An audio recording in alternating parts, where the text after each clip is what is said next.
Ye call me chief, and ye do well to call him chief, who for 12 long years has met upon the arena. Every shape of man or beast the broad empire of Rome could furnish, and who never yet lowered his arm. If there be one among you who can say that ever in public fight or private brawl, my actions did not belie my tongue, let him stand forth and say it. If there be 3 in your company, dare face me on the bloody sands, let them come on. And yet, I was not always a hired butcher, a savage chief of still more savage men. My ancestors came from old Sparta and settled among the vine-clad rocks and citron groves of Cyricella.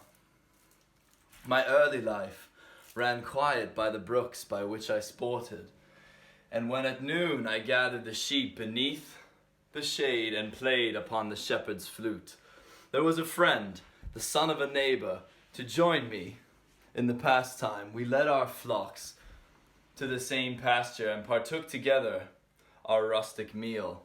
That very night, the Romans landed on our coast. I saw the breast that had nourished me trampled by the hoof of a warhorse. The bleeding body of my father flung amidst the blazing rafters of our dwelling. Today, I killed a man in the arena,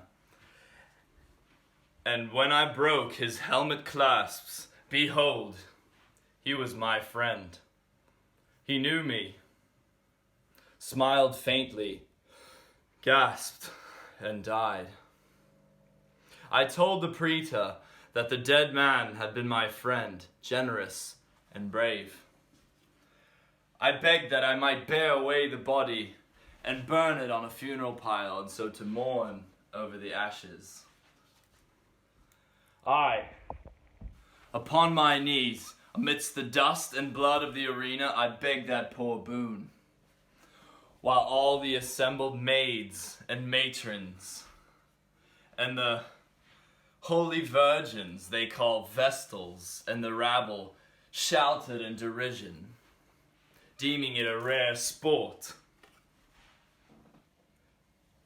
Forsooth, to see Rome's fiercest gladiator turn pale and tremble at the sight of a piece of bleeding clay. Let us fight for ourselves. If we must slaughter, let us slaughter our oppressors. If we must die, let it be under the clear sky.